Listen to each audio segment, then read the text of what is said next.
조갑제 TV 시청자 여러분 안녕하십니까? 2022년 5월 8일 밤 9시입니다. 김지아 시인이 별세했습니다. 원주에서 돌아가셨는데 향년 81세입니다.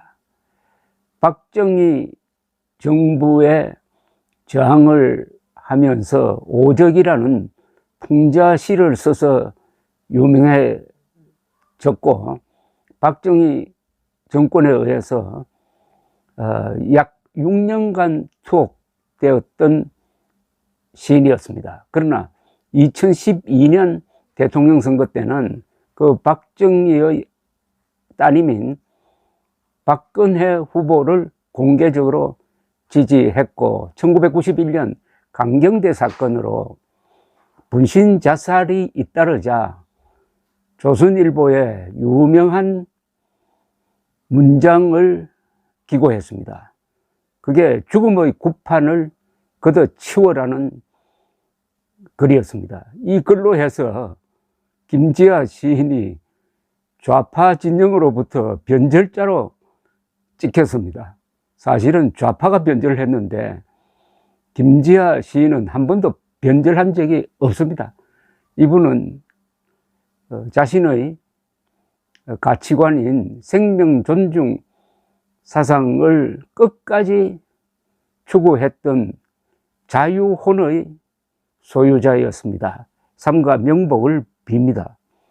오늘 한겨레신문은 김지아 시인은 한국 현대사의 질곡과 폭력에 온몸으로 부딪힌 투사이자 전통사상의 현대적 재해석을 통해 선구적 생명사상을 설파한 사상가이기도 했다면서 반독재 투쟁을 벌리다가 7년을 옥에서 보낸 그는, 그러나 1991년 민주화 투쟁 과정에서 이어진 학생 청년들의 분신 자살을 질타하는 칼럼을 조선일보에 실었으며, 2012년 대통령 선거에서는 자신을 탄압했던 독재자 박정희의 딸인 박근혜 당시 새누리당 후보 지지를 선언함으로써 변절 논란에 휩싸이기도 했다고 했는데, 왜 이게 변절입니까?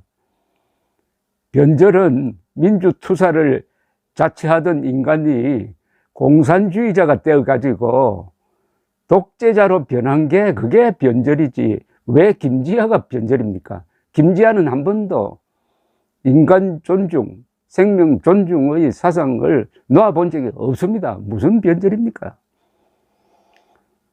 고인은 1941년 전남 목포에서 태어났습니다. 54년에 강원도 원주로 이사를 해가지고 원주 중학교를 졸업했고, 서울 중동고를 거쳐서 1959년 서울대 미학과에 입학을 했으며, 1964년 대일 굴욕 외교 반대 투쟁의 일환으로 서울 물리대에서 열린 민족적 민주주의 장례식의 조사를 쓰는 등 활동을 벌이다가 체포되어 4개월간 옥살이를 한 적도 있습니다. 1966년 대학을 졸업한 그는 1969년 조태일이 주재하던 시 전문지 시인의 김지아라는 필명으로, 이분의 본명은 김명일입니다.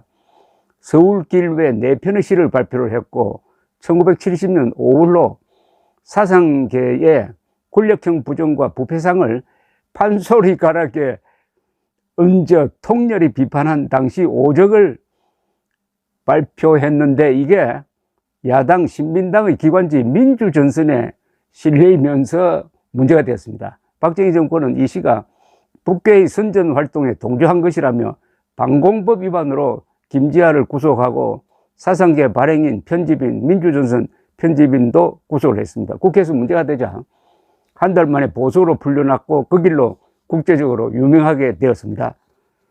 특히 박정희 정권의 강경 통치기인 유신헌법 체제에서 수년간 옥살이를 하여 김대중, 김영삼과 함께 국제적으로 가장 널리 알려진 투사였습니다. 박정희 시해 사건 이후 석방된 그는 반독재 운동과는 거리를 두고 생명소상에 몰두했습니다.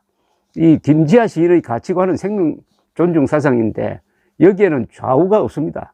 좌든 우든 인간 존중, 생명 존중에 어긋난다고 하면 비판을 했는데, 예컨대 2009년 노무현 전 대통령 투신 자살 직후에 부산일보에 기고한 나의 이상한 취미라는 제목의 칼럼에서도 노무현 자살에 대한 숭배적 분위기를 비판했습니다. 이렇게 썼어요. 더욱이 자살한 사람 빈소에 촛불이 켜지고 있다. 자살이라는 비급한 생명 포기에도 촛불인가? 그 촛불의 정체는 무엇인가? 시중의 유행어인 따뜻한 자본주의, 착한 경제는 돈과 마음의 결합인데 봉화마을에서 악을 쓰는 막스 신봉자들이 이것을 설명하지 못한다. 그 이유는 마르크스 화폐 이론이 철저히 마음을 배제하기 때문이다.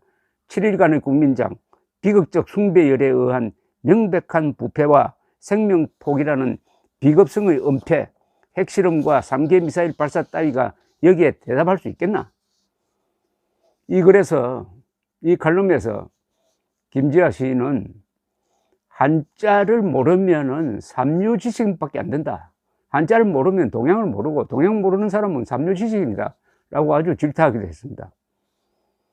그 유명한 1991년 조선일보 기고문은 이렇습니다. 지금 읽어봐도 참 용감한 글이라는 느낌이 들고, 이게 바로 시인이고, 시인은 바로 한 나라의, 한 사회의 영혼을 지켜가는 분이죠. 죽은 시인의 사회라는 영화도 있지만은 시인이 죽어버리면 그 사회도 죽습니다. 바로 등불 같은 존재가 김지아였다는 이야기입니다. 1991년 조선일보 기고문에서 나는 너스레를 좋아하지 않는다. 잘난 말하겠다. 지금 곧 죽음의 찬미를 중지하라. 그리고 그 구판을 당장 걷어치우라.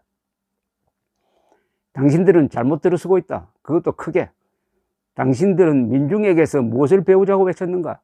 어떠한 경우에도 포기하지 않는 끈질긴 생명력과 삶의 존중, 삶의 지혜를 놔두고 도대체 무엇을 배운다고 하는가?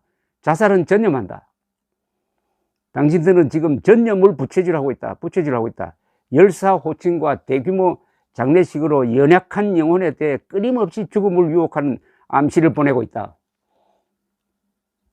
생명말살의 환각적 명성을 들씌워주고 있다. 컴컴하고 기괴한 심리적 원형이 난무한다. 종교인가 유물주의인가? 대답이 다행히 창조적 통일로 끝났을 때, 그때 우리는 현 정권에 대한 효력 있는 저항을 탐색할 수 있을 것이다. 부디 자중자애하라. 부디 절망하지 말라. 절망은 폭력과 죽음, 그리고 종말의 서곡이다. 자살은 전념한다. 당신들은 지금 전념을 부채질하고 있다. 열사호칭과 대규모 장례식으로 연약한 영혼에 대해 끊임없이 죽음을 유혹하는 암시를 보내고 있다. 한국의 좌파 세력, 종북 세력, 주사파들이 바로 이 죽음의 장사꾼들 아니겠습니까? 이걸 이렇게 비판하니까 좌파 진영이, 아까 한겨레 신문 보도에도 나왔지만은 김지아를 감히 변절자라고 해가지고 무슨 작가회의에서 제명하고 하는 그런 추태를 보였습니다. 박정희 정권에 의해서 투옥되었던 그가 2012년에는 박근혜 후보를 공개적으로 지지했는데, 요걸 문재인 대통령이 아마 기억하고 있을 겁니다. 국제적 평가로 보나, 문학의 질로 보나, 영혼의 깊이로 보나, 신영복과는 비교가 되지 않는 김지아 시인의 죽음에 문재인 대통령이 무슨 말을 할지 한번 기다려 보겠습니다. 감사합니다.